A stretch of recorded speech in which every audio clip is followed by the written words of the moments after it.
Hi, and welcome back to Guff Stuff Weekly Podcast. I'm Javen. And I'm Guff. Guff, in the second edition, Dungeons and Dragons, Oh, jeez. Advanced Dungeons and Dragons, Dungeon Master's Guide. Oh, I need to have that here. At the very first page of the book that you open, Yep. what's like the first thing that it says? These are only guidelines. Exactly. These are only guidelines. Yep. And that's what we're talking about today. We're going to talk about rules and games, when to be lax, when to be strict, and how to be consistent. There you go. Consistency is important. No matter what it is, I think consistency is probably more important than anything. I would say that I played games where you played short games that are half hour. You played them 5 times a night, or you played a long game that went for 3 weeks over a period of 3 weeks. Consistency is way more important than the rest of it. You want to know that when you sit down to play a game, let's say chess or checkers, for example, the pieces move this way. If I do this, this can happen. Right. If I move my piece here, you can capture my piece. Right. I know there's no rule that lets you jump all the way across the board and capture me with a piece that I never knew about. Right. The rules are consistent, the rules are clear, and they're very defined. So what happens when you get to a rule that isn't clear? So, yeah, let's just dive right into the meat of it then, because that's kind of the heart of the problem, isn't it? Right. Yeah, that is. I'd say that's true. So why don't you talk about it first? Since you asked the question, but I'll let you answer. Yeah. You have a very clear example of this, right, in a game that we have both played and ran at the store. Right. Yeah, I think the game that comes back to my mind every time I've run into this problem now is a game called Gaslands. And there's a lot of tabletop war games. There's a lot of board games you can play, and I think that Gaslands says it the best. If you have an issue where somebody can't agree on a rule, then the rule of carnage takes place, whether nobody likes it or not. And what is the rule of carnage? The rule of carnage is it's the worst outcome for everybody involved. So in Gaslands, it's a war game, so that means if a car blows up and somebody's questioning, does it blow up and hit the next car, or blow up this barrel, or does it flip me? It basically does the worst thing possible. The answer is always yes, it blows up. Yeah, everything is bad. Yeah. There's no really arguing about it. If you have to argue about the rule, then the rule of carnage comes into play. And honestly, that's in that style of game. Yep. For the setting, and a lot of this is like thematic too. Like it should be like kind of narratively driven, kind of like, but it should be consistent. Yeah. And Gaslands is extraordinarily consistent because, like you just said, the worst thing happens to both players. Yep. Yeah. There's nobody gets favored in the outcome. And so the nice thing is, what that rule should then translate to is that you don't argue about rules because it's going to hurt you. Right. Yeah, that's what it should mean, yes. And like, they're not saying you can't ask what a rule is. Right. Like, that's not what they're saying. No, they're just saying. They're just saying like, oh, well, this one only triggers between short and long distance, but this rule contradicts that, but this rule contradicts that. Then you blow everything up. Right. But if it's like a gun can only shoot so far, and a guy's like, no, I think it can shoot further. Instead of pulling out the book, looking through 100 pages to try and find the rule specifically, just do the rule of carnage. And okay, your gun blows up, it does this much damage, do you have a nice day. And to me, the only caveat of the rule of carnage, like the only downside to it, is that if you don't know the game very well, like let's say it's your first game, right? Throwing the rule of carnage at somebody at their first game is probably kind of rough. No, yeah. So like the rule of carnage, I think shows best, right, when you have two players who have a good understanding of the game, have played a few games, then you say, okay, now we're going to do rule of carnage, especially in like a competitive where you're both trying to win, not just throw some dice and have some fun. Right. If you're trying to win a game or trying to do a tournament season, I think they're called. Yep. Yeah, they're called seasons. Televised seasons. Yep. Or then, for like skirmish games, rule of carnage, skirmish games to me have always been like, and not just like skirmish games as in the type of game, but like the game mode that you're playing, which is just a pickup. You and me are playing a casual game. Right. Nothing. Rule of carnage shouldn't really have a play in there, because that's when you want to learn the rules. That's when you're trying to just figure out stuff. Yeah. But when you're doing something that matters long term and really matters to somebody, or you get to a heated argument in a casual game, which you should never do. Right. It happens though. I can't say I haven't ever done it. Right. I'm sure I have. No, I'm sure I have too. But the rule of carnage, that idea, really serves itself best insofar as when both players have an understanding. Right. Like, I know how to move a car. You know how to move a car. I know if I drive through this barrel, it blows up. You know that. But it's those fringe niche cases. Right. And I think Rule of Carnage, I think it even specifically states that if you can't find a rule, then the Rule of Carnage applies. Yeah. So it's not like they're saying don't ever look up rules. Right. No. Exactly. But what they're saying is like if you can't interpret it or you're taking too long to interpret Yeah, it. I think the then- goal of the rule and that rule and any other rule, and we have a few home rules that we kind of play here in the store, is just to have the continuity and the fun of the game, to keep it moving. Mhm. You know, if you buy any of these games, you buy Frostgrave, Warhammer, any board game, and what is one thing all of them have in common? They almost every one of them tell you how long it should approximately take. Yeah. You know, if your game says it should take between 60 and 90 minutes and you're going for 5 to 6 hours, something's not going right. Okay. It's just one of those things. So I guess I want to morph into a rule that's kind of adjacent to the Rule of Carnage Yep. in other games. I played a lot of Warhammer. Yep. I played a lot of Kill Team. I played a lot of Necromunda. Right.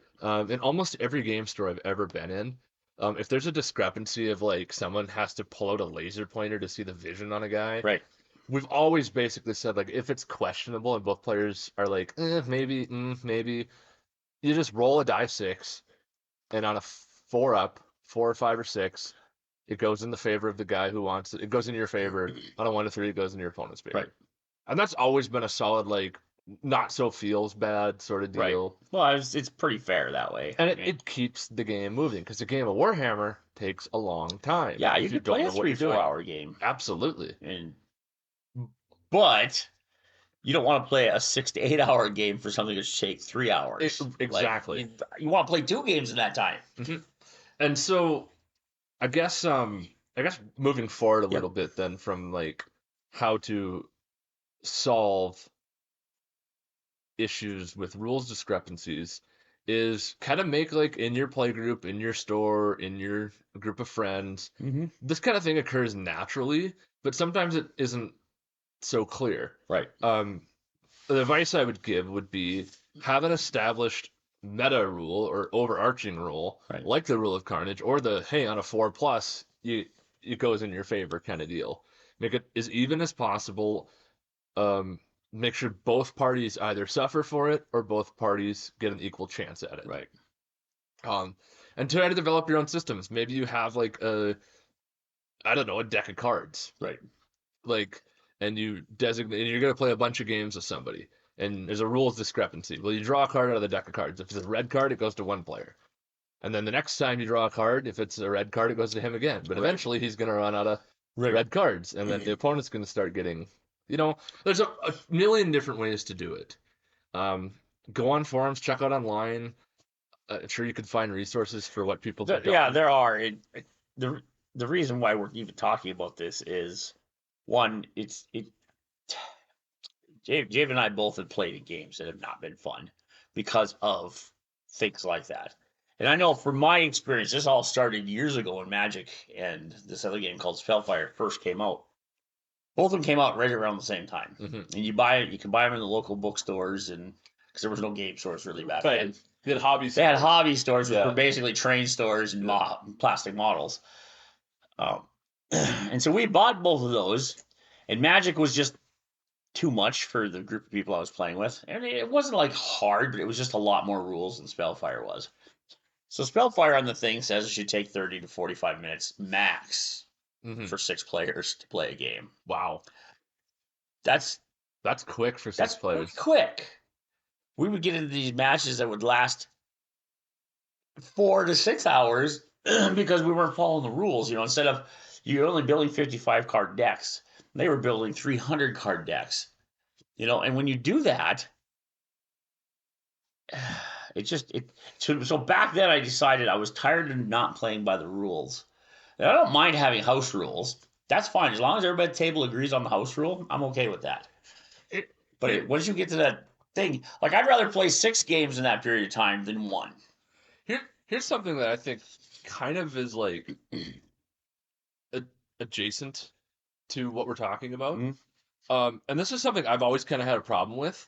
You're playing a game. Let's say, let's use this example because this is a great example. Okay. The guy that wants to play a gunslinger in Dungeons and Dragons. Right. Okay. There's not great rules No. for how to play a gunslinger in Dungeons and Dragons. You have to homebrew something.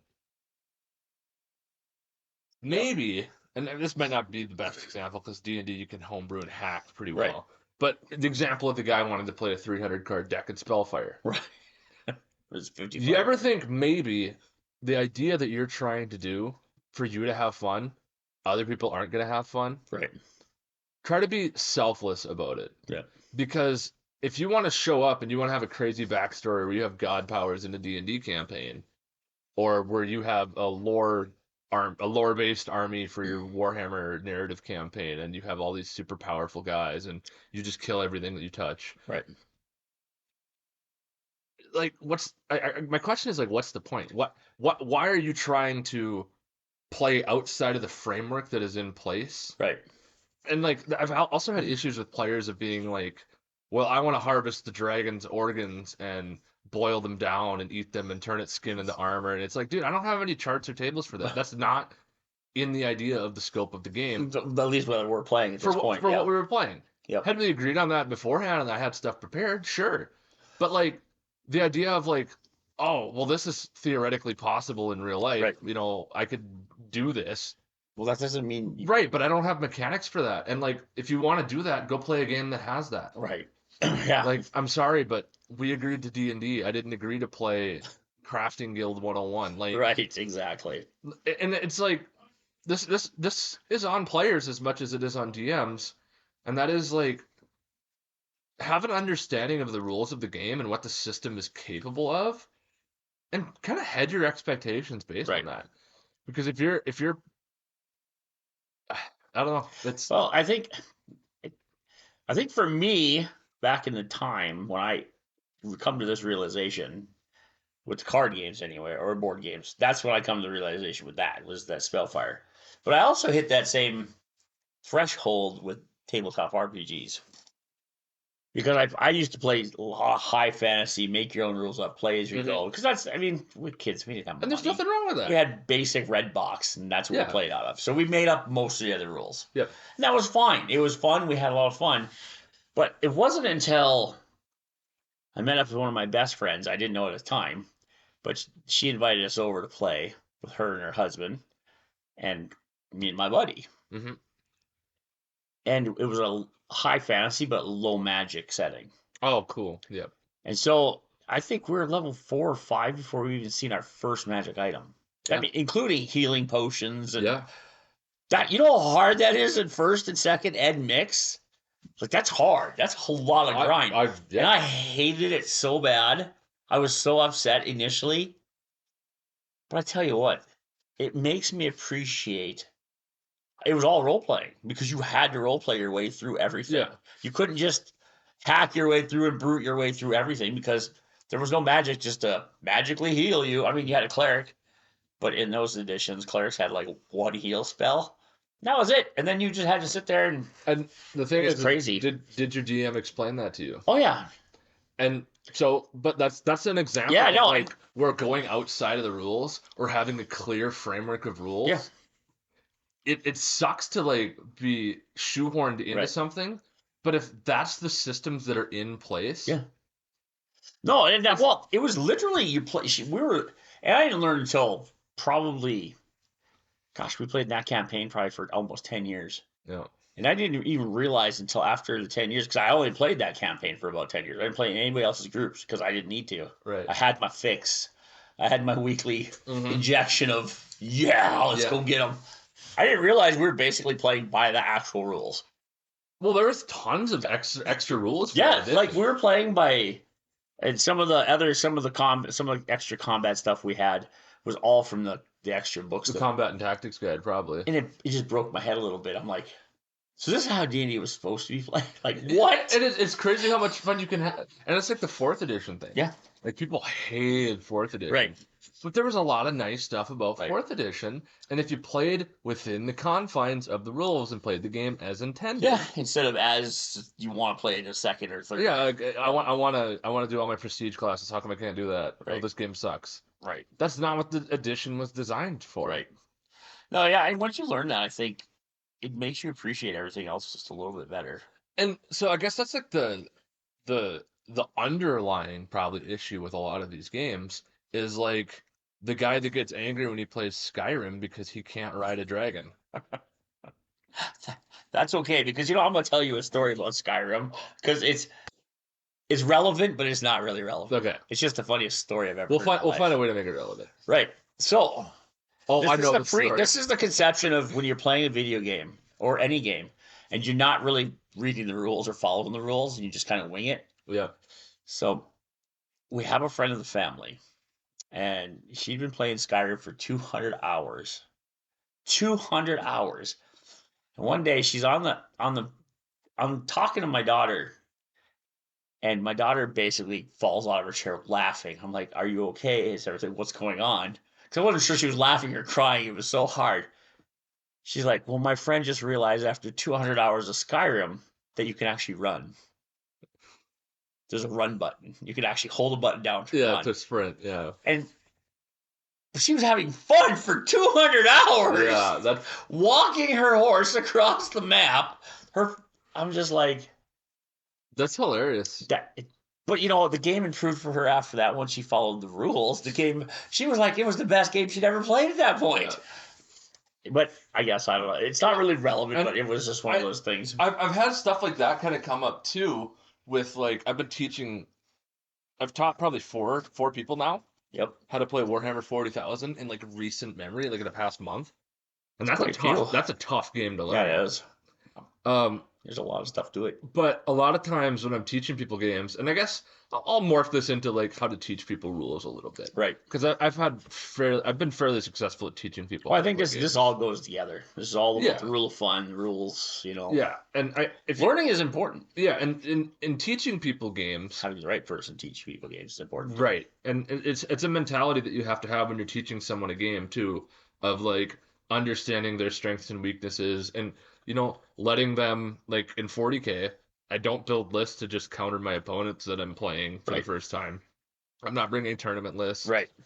I'm giving them a strong foundation, and then I usually let them build their list. Right. Like it's the one guy was like, "Nah, just build my list. Like teach me how to play the game, but build my list for me."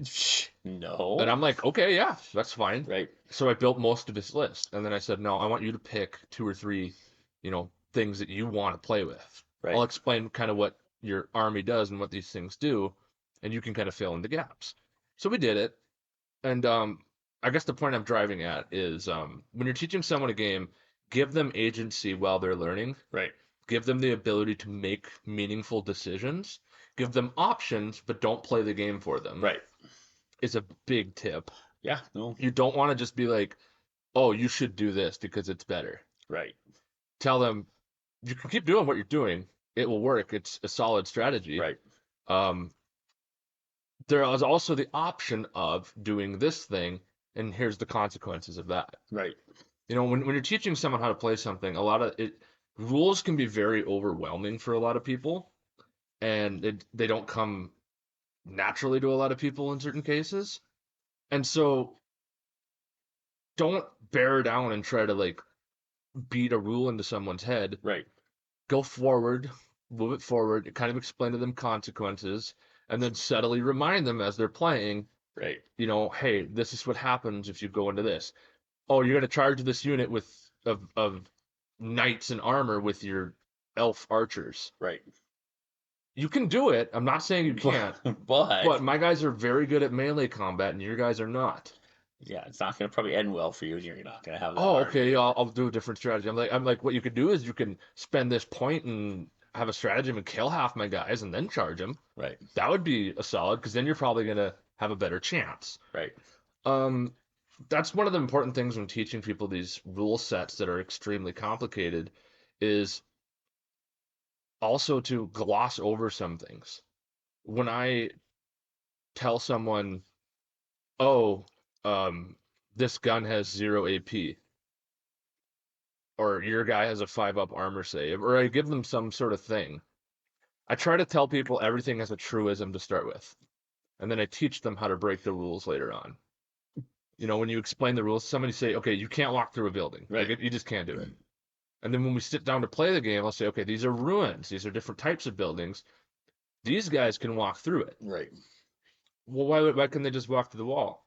And a lot of times the answer is, for stuff that doesn't make any sense, it's for balance issues. Right.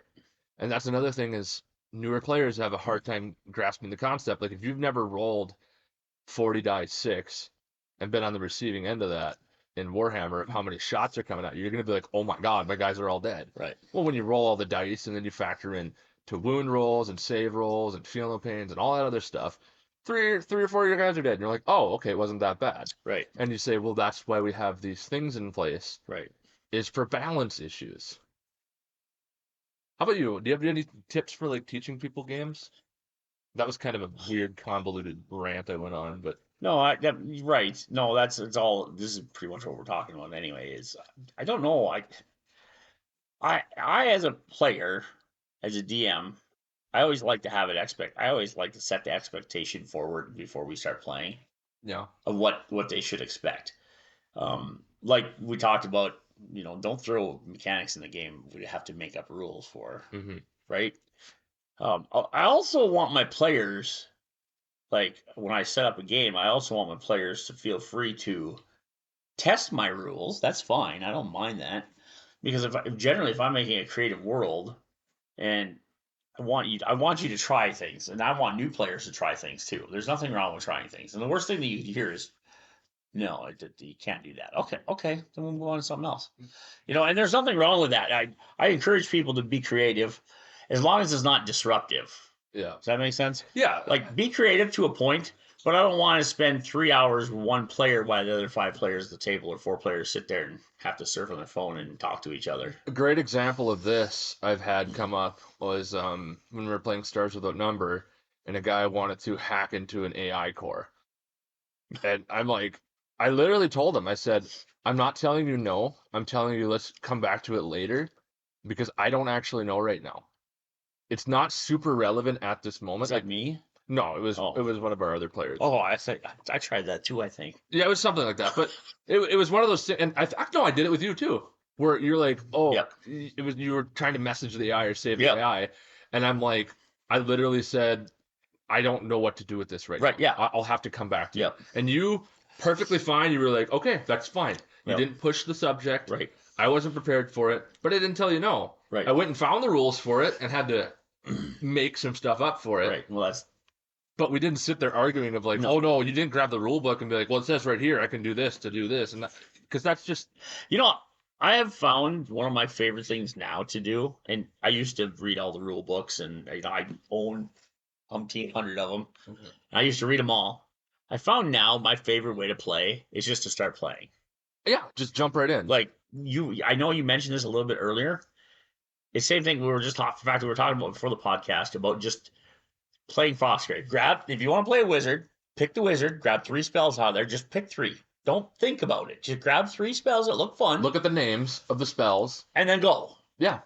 And then just play. Don't try to. You'll learn on the go. Yeah. And that's what we did, kind of, you and I did with Gaslands too. The first time we played, I'm like, yeah, I want a car with a rocket booster and a giant machine gun on it. And you're like, all right. Yeah. And I mean, I had played once or twice before then already. Yeah. But just play. When we wanted to play Gas, I literally think it was like, oh, let's play Gaslands tomorrow. Yep. Okay, how do I make a list? Here's the book. Yeah, here's the book. Okay. They have a quick guide. We'll just use that. So we just use that. Another great way that you did this for us learning Pathfinder 2e was you said, we're going to do the starter set. Yep. And we're going to stick to the starter set. Or when we played our campaign, we're sticking to the core rulebook.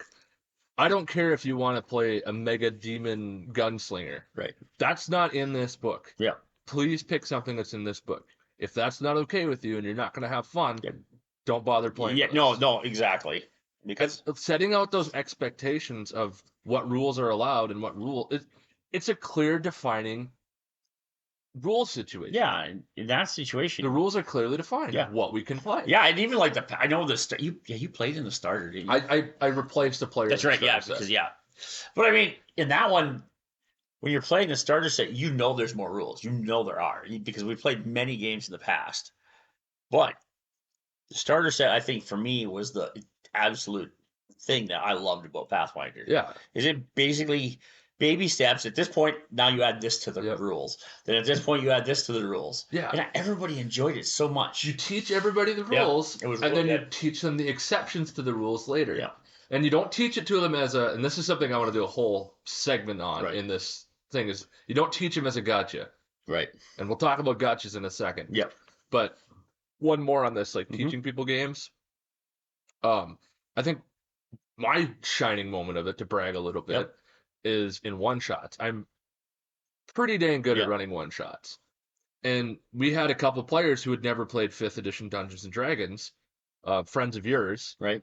and neither of them had ever Oh, played right, yep. 5th edition. Some were kind of familiar with like how it kind of worked. Well, they were familiar with D&D. And then we had 3 concepts. players who knew it really well. Yeah.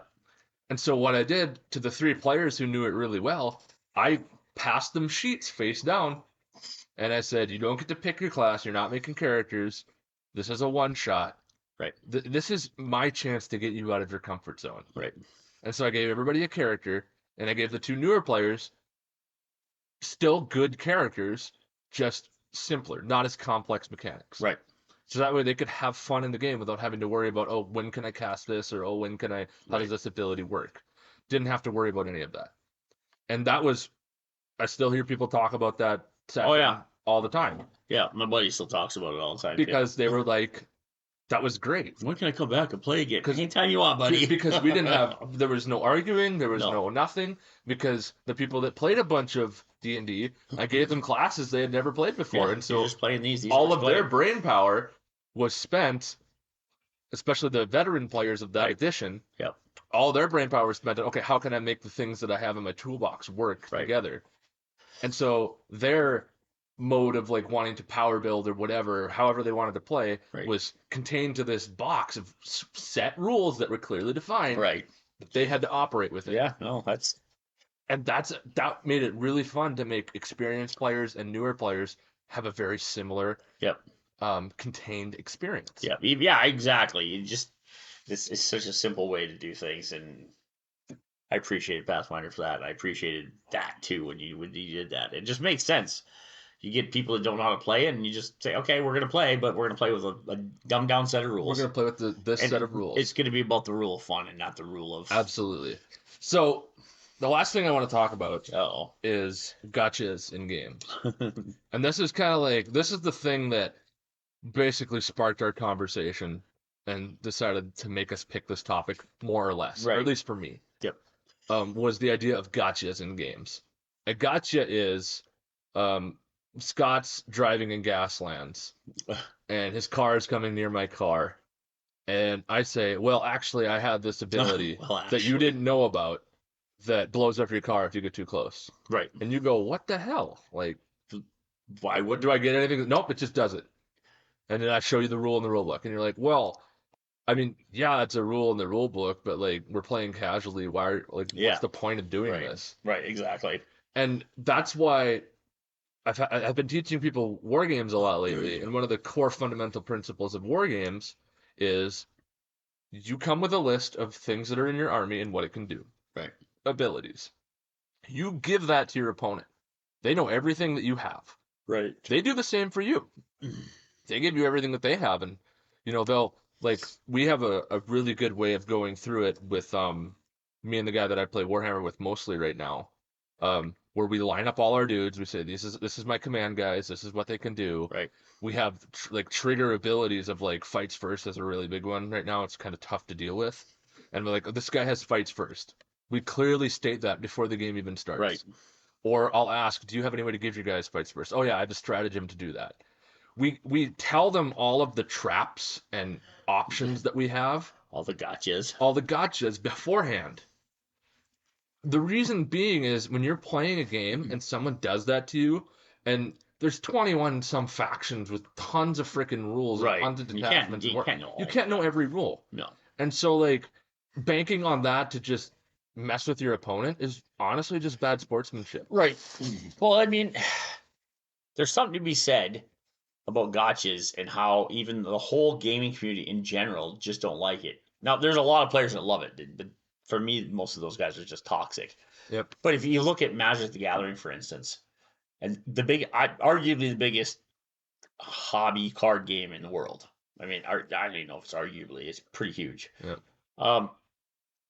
You see the list before you go in. Exactly. Like, You're there's supposed to no enter a surprise list, yeah. moments. Like, everybody knows. Everybody that, if you're watching a remote, you're at the tournament, every judge, every player can see your cards. Yep. Like, they know what's in your deck. Well, and the other thing too with Magic is like people can make the argument that Magic is full of gotchas because you can put anything in your deck. And if you're playing casual, yeah, there's tons of gotchas. Oh yeah, of course. But if you're playing in a structured environment of like Commander where there's ban cards and things like that, yeah, counter spells are always going to technically be a gotcha. Right. Well, but that's a gotcha that's built into the system already, though. That's a core mechanic of the game. But you're not going to bring ban cards to a tournament where you can win money. Right, because there's no gotchas in that stuff. Because that's part of the rules. And it's not fun. Exactly. Nobody would have fun if everybody showed up with the Power 9 cards, and nobody would have fun. Yeah, it would just be a race to who goes first. Who played first. Oh, you won the draw. Okay, yeah. Well, good job. And that's part of the reason, like, oh god, I might get a lot of flame for this, but I'm going to say it anyways. That's part of the reason I got out of Yu-Gi-Oh!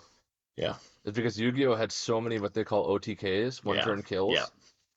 And I just, like, Yu-Gi-Oh! Is just a game of, like, the traps and all that other stuff. And it felt like going through the motions of just like, actually, like it just felt like that the whole game. And I'm like, I can't play this game anymore. Right. No, it's just, I need a game with a clearly defined rule set that the entire rule set isn't printed on one tiny card. Like I can't do that. It's too, especially when they make new cards and new mechanics all the time. Core mechanics are so important in a game. No, I agree. Not to dash on Yu-Gi-Oh! I played it. I had fun, but it's the moment I knew it wasn't for me. Right. Just one of those things. Yeah. No, that's good enough. But I guess the takeaway from this whole thing and the underlying broodiness we've been having is try to make it so that if you're playing a game with someone or you guys are all playing a game together, right? Everyone understands the rules, understands what they're capable of. What's allowed, what's not allowed, and it's not like we're saying don't ask. Oh, hey, can I throw this guy out the window? The DM might say no. Stop. Now we're going back to me. All right, but I'm putting it in a good light. Don't worry. Yeah. Step back and look at it and go, oh, the DM might not have been prepared for this. They might say no, but it doesn't hurt to ask. No, don't sit there and argue. Right. By all means, don't get up and walk out of the game, even if you want to. Voice your opinion and say, like, you feel free to voice your opinion, but honestly, do it in private afterwards. Right. That's another thing. Like, but man, we're trying to make everybody better gamers here, and just make sure the rules are clearly defined. Don't try to gotcha your opponent. Right. No one likes that. When you take a piece in checkers when you're learning how to play checkers, and then the old guy jumps 19 pieces on you and takes your whole board. Takes your whole board one shot. You're like, wait, you can take more than one at a time? Oh yeah.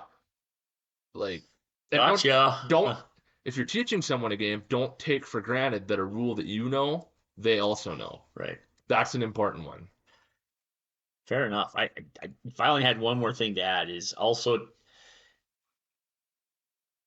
don't take for granted. Okay. See, right. Don't take for granted people to understand the rules the same way you do. The other thing would be is when you're going to play a game, also understand that if there's somebody, especially in a gaming store, there's usually somebody in charge that night. Mm-hmm. Usually, it's, at least in my store, it's the DM. Yep. I've always kind of made that a rule. Even I don't overthrow the DM on something. Yep. Even if whoever's running the event. Running the event is kind of the boss. Understand that they have a different, like their whole the DM's whole job is to have fun too, mm-hmm. and not to make your life miserable. Because if you're in a game with a guy who's trying to make your life miserable, then that's just the wrong guy for the game, mm-hmm. right? Just remember though that he has to follow different rules than you do, mm-hmm. and so. You're playing a game a certain way. He or she, the DM has to play it a different way. And then if there's a store owner there's a whole different set of rules involved because they got to look at things a different way too. But all in all, just remember everybody's there to have fun, or should be there to have fun. And if you're a guy or a gal that is there just to cause trouble, just leave. Sorry, just leave. You're just wasting everybody's You're time. wasting everybody's time. And you're not going to have any fun in the end anyway. You're going to have fun for the short term, but for the long term, you're not going to have any friends. But So. you're not going to be playing in that store for No, yeah, right. Yeah, you come in and do that once, and that's pretty much. It'll take you a while. And we've had this happen where the goofball comes in, plays, and then just is not invited to any more games. Yeah. And then they're like, well, why am I playing? Well, because you literally ruined stupid. the last game. Yeah, like nobody had fun with you. Mm-hmm. So just remember, everybody's got different rules. Everybody's got different things going on. You know, you got 3 different levels of craziness going on. And if there's a janitor, you got 4. So think about him too. Anyway. Yeah, it's a longer episode, but thanks for hanging out with us. Yeah. Hopefully there's some good takeaway. Feel free to leave any comments or feedback. Yeah, I probably should read those once in a while. Your thoughts and comments on these because we'd love to hear them. Yeah, anyway, until next time. All right, take care.